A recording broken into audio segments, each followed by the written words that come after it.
Assalamualaikum warahmatullahi wabarakatuh. Kita melanjutkan yang kemarin ya, yaitu masih tentang kolonialisme dan imperialisme di Indonesia. Untuk hari ini pembahasannya fokus kepada proses kedatangan bangsa Eropa ke Indonesia, yaitu masuk ke motivasi kedatangan bangsa-bangsa Eropa ke Indonesia. Di sini bukan ke Indonesia saja, tapi lebih kepada alasan kenapa bangsa Eropa itu melakukan yang namanya penjelajahan samudra hingga akhirnya nanti ujungnya sampai ke Indonesia. Di sini ada beberapa motivasi yang akan kita bahas satu-satu. Motivasi yang pertama yaitu perkembangan ilmu pengetahuan dan teknologi. Pada abad pertengahan, Eropa itu mengalami masa kegelapan. Masa kegelapan di sini karena mereka sangat bergantung sama yang namanya agama. Jadi mereka agak anti sama yang namanya pengetahuan. Oleh karena itu, ya kemajuan mereka nggak berkembang. Tapi karena adanya masalah di Eropa, mereka mulai melirik yang namanya pengetahuan dan teknologi. Salah satu kemajuan pengetahuan dan teknologi yang mereka temukan yaitu adanya yang namanya teori heliosentris. Heliosentris ini dari kata helio dan sentris. Helio artinya matahari, sentris artinya pusat. Untuk menggantikan teori sebelumnya yang dipercaya yaitu geosentris. Geo artinya bumi, sentris artinya pusat. Jadi dulu pada masa abad kegelapan Eropa percayanya dengan teori geosentris. Artinya apa? Artinya Eropa percaya kalau bumi adalah pusat tata surya. Jadi bumi yang diam dan tata surya yang bergerak. Artinya bumi yang dikelilingi oleh matahari dan lain sebagainya. Ini yang dipercaya di zaman dahulu sebelum Eropa maju pengetahuannya.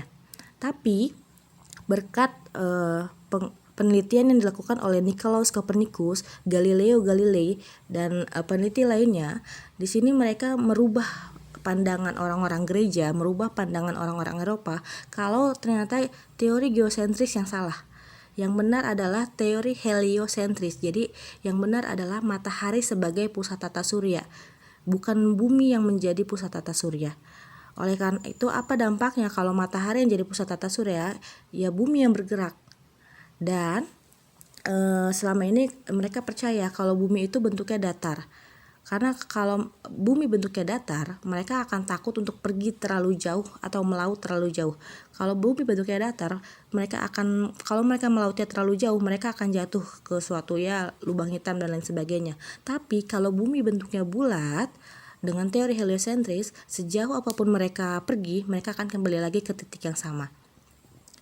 Oke, itu pengaruh dari perkembangan ilmu pengetahuan dan teknologi. Selain itu juga ditemukannya kompas. Nah, dengan adanya kompas ini makin menambah kepercayaan diri mereka untuk melakukan penjelajahan lebih jauh lagi. Jadi mereka berani untuk pergi lebih jauh. Selanjutnya ada yang namanya buku Imago Mundi. Buku Imago Mundi ini adalah catatan seorang pelaut yang sangat terkenal bernama Marco Polo. Nah, catatan ini merupakan bisa dibilang catatannya Marco Polo yang menjadi rujukannya orang-orang Eropa untuk pergi, karena Marco Polo pun berhasil. Jadi Marco Polo berhasil pergi dari pergi ke arah kanan dan kembali dari arah kiri. Artinya apa? Dia berhasil memutari bumi. Nah, inilah yang mereka percaya kalau bumi itu nggak ada ujungnya, karena bumi bukan datar bentuknya, tapi bumi bentuknya bulat. Jadi tidak ada ujungnya. Dia pergi ke kanan pasti akan kembali datang dari kiri. Nah, selanjutnya yang kedua adalah soal jatuhnya Konstantinopel ke tangan Turki Utsmani pada tahun 1453. Ini merupakan perayaan besar buat umat muslim. Karena apa? Karena dulu Konstantinopel ini adalah ibu kota dari kerajaan Romawi Timur. Nah, Konstantinopel ini kenapa terkenal di Eropa? Karena Konstantinopel ini merupakan pusat rempah-rempah Eropa. Jadi orang Eropa kalau beli rempah-rempah itu belinya di Konstantinopel. Nah, sejak Turki Utsmani menguasai Konstantinopel di bawah pimpinan Sultan Muhammad II atau yang kita kenal dengan Sultan Al-Fatih, maka orang-orang Eropa nggak bisa lagi beli rempah-rempah di Konstantinopel. Mereka makanya harus mencari cara gimana caranya bisa beli rempah-rempah. Dan akhirnya mereka tahu ternyata Konstantinopel itu bukan penghasil rempah-rempah, karena rempah-rempah Konstantinopel itu pun berasal dari daerah yang namanya India. Nah, jadi kata mereka ya udah, kalau nggak bisa beli ke Konstantinopel, kita beli aja ke daerah aslinya yaitu ke India. Jadi tujuan mereka mencari rempah-rempah itu adalah mencari India. Nah, oleh Sultan Muhammad Al-Fatih, Konstantinopel akhirnya diganti nama menjadi Istanbul. Selanjutnya, alasan yang selanjutnya adalah mencari rempah-rempah seperti yang tadi Ibu bilang ya, karena Konstantinopel yang tadinya menjadi sumber rempah-rempahnya Eropa sudah dikuasai oleh kekuatan Muslim. Nah, alasan yang ketiga adalah semboyan gold, glory, and gospel.